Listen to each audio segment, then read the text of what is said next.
Les deux puissants aigles que vous voyez en haut des piliers signalent un ancien bâtiment administratif. La maison du sport allemand qui se trouve devant vous était le siège du guide du sport du Reich de 1936 à 1945.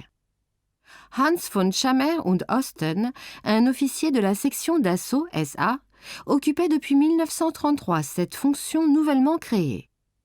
Le fait qu'il ait été totalement inconnu jusqu'alors dans le domaine sportif n'avait guère d'importance. Ce qui comptait bien plus était qu'il fut un fidèle membre du parti nazi, le NSDAP. Son administration avait pour mission de contrôler l'ensemble du système sportif de l'Allemagne. Ceci montre clairement l'ambition totalitaire du Troisième Reich, qui était de mettre le sport au pas comme tous les autres domaines de la société. Durant la période nazie, on parlait rarement d'exercice physique autrement qu'au sens d'entraînement militaire. Von Schammer und Osten semble s'être senti à son aise sur le complexe sportif.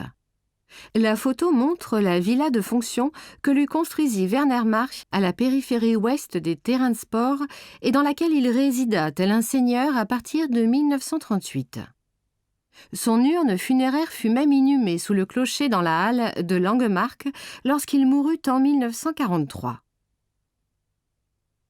Durant les Jeux olympiques, le bâtiment accueillit les tournois d'escrime. Il comporte en son centre une salle qui pouvait accueillir à l'origine 1100 spectateurs.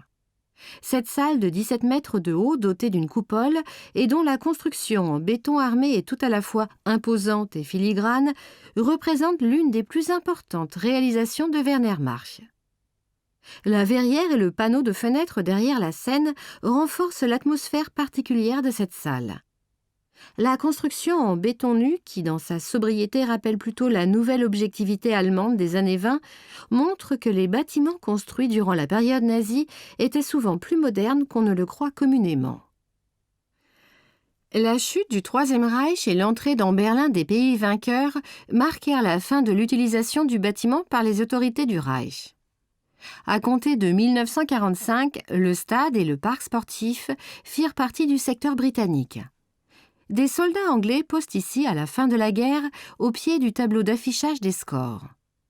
Supporters d'Arsenal, ils ont accordé la victoire à leur club de football au cours d'un jeu imaginaire contre Chelsea qui aurait eu lieu au stade olympique et l'ont accompagné des mots « Vive Staline et Churchill et Truman ». C'est à partir de ce moment que l'armée occupa le Forum allemand du sport et le quartier général britannique s'y installa en 1952 après des travaux de rénovation. Tous les terrains attenants faisaient eux aussi partie de cette zone militaire verrouillée sous haute surveillance. Des vestiges de cette période existent encore aujourd'hui, telle cette plaque commémoratrice au pied du mât par exemple.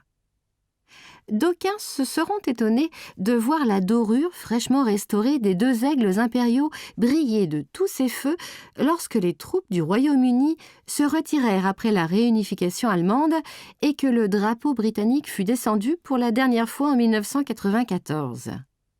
Pour certains, une marque d'humour britannique, pour d'autres, le signe d'un fort attachement à ce lieu.